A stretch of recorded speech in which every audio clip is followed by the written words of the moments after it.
Hello guys, tuna piak anin du mi ha cho. Namo to thalang atu le zau nak a hin. Som plak bu so se chon de tin na thek lai ti mi kha. Mu sakan na du ha. Aluang chu mo to thalang he som plak bu du ngai ngai ye. Kan chen go a tin kan ka ling go a khan atu le tu te kha. Som plak bu ni khan atu than na mo ta chen atu cho de tin na thek lai. Tan sao ký som plak ni bu atu than lo nak ding a khan de tin na tu lai ti mi kha kan nak in hu sak na lai. Thank you. Okay, apakhat na kha mi hin nan dak chok chiu lai. Flying insect killer ti se hi chunga hin hi te hi tha kho mi na han chuang bi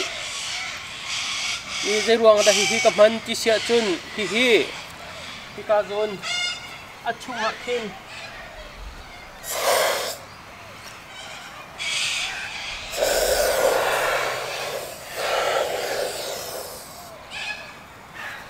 khati khan kaka chang je ruang da chunga kaka ti sia chun a chunga som plak kha hi ni hi tha he tia tin ba tol lang mang la bai lang mang ka haw lo hi oi khat na ka mi ni hin atlom bik khathum to jo som plak bu lo khu sum lai ti kha zum ngam nak kan ngai je cha chun ka tu tol lang mang mi se at khat cha khan na ma jong kha bun chau bau ko bun du ha mi se je cha ti chun som plak bu mi nan ho nak cha kham pe lo sina ten zau do lo ngai mi thil pakhat asi cha khan na mo to ka chiu zonga hi ban tuk atu le zau nak halanga hin som plak bu tu ban tukin ke ma ta ban tukan so sia chon her te si fik fasi som plak si hi ti ban tuk atel mi pol kha rak cho chiu lo ti ka te hin atil ko he hi po he nga ko he man jong phoi te se oi khat na chok mi cha sao pi na phang la kum ni kum thum no ban ko la man jong phoi te se cha chon hi rak phang chiu ti mi kha ko bodin se hat nai thil thang ngai a kro motoka kha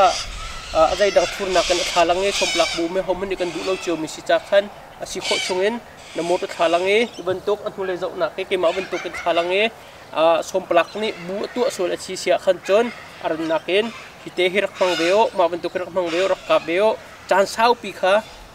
anjat khalai do lo in an chen hai lo ti mi kha tu ni ka video ka bun lak tar mi se ka video adi do tiang nan dak zau cha ka lo hi hu zonga hi channel in hin thaitlai phun te kan bun im hu sak na lai cha hi channel hi subscribe rak to velol an hui video kan upload mi na rak hu long mang than nak ma dinga khan akam idar thing ke jong kha me rak phil vel ha ti mi kha ka bun in som ta adi dong tiang na ka zau piak cha ka lom